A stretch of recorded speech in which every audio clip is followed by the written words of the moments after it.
ప్రతిసారి chicken curry కాకుండా ఇలా నా స్టైల్‌లో చికెన్ పచ్చడి ట్రై చేయండి. టేస్ట్ అయితే చాలా బావుంటుంది. ఫస్ట్ అయితే స్టవ్ ఆన్ చేసుకొని ఒక కడాయి పెట్టేసి ఇందులోకి నేను 500 గ్రామ్స్ చికెన్ తీసుకుంటున్నాను.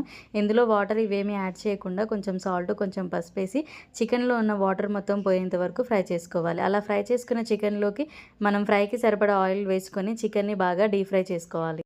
చికెన్ డీప్ ఫ్రై అయ్యాక వేరే బౌల్లోకి ట్రాన్స్ఫర్ చేసుకొని అదే ఆయిల్లోకి ఇంకొంచెం ఆయిల్ యాడ్ చేసేసి అల్లం వేసుకొని అల్లం పచ్చి వాసన పోయేంత వరకు ఫ్రై చేసుకోవాలన్నమాట. అండ్ అందులోనే జీరా, ఆవాలు, కరివేపాకు, ధనియాల పొడి, జీరా పొడి, మెంతు పొడి అండ్ అలాగే గరం మసాలా వేసుకొని ఫ్రై చేసుకోవాలి. అండ్ ఇవన్నీ ఎగిపోయిన తర్వాత మనం సైడ్కి ఫ్రై చేసి పెట్టుకున్న చికెన్ యాడ్ చేసుకొని బాగా కలుపుకొని ఇందులోకి కారం యాడ్ చేసి స్టవ్ ఆఫ్ చేసుకోవాలి. నెక్స్ట్ ఈ పచ్చడి మొత్తం చల్లారిపోయిన తర్వాత ఇందులోకి ఒక నిమ్మకాయ రసం మొత్తం స్క్వీజ్ చేసుకొని వేరే బౌల్లోకి ట్రాన్స్ఫర్ చేసుకోవాలి. ఆఫ్టర్ 2 డేస్ తర్వాత టేస్ట్ చేస్తే చికెన్ అయితే చాలా చాలా టేస్టీగా ఉంటుంది. సో మీరు కూడా ట్రై చేయండి. అండ్ ఫస్ట్ టైం నా ఛానల్ చూసిన వారు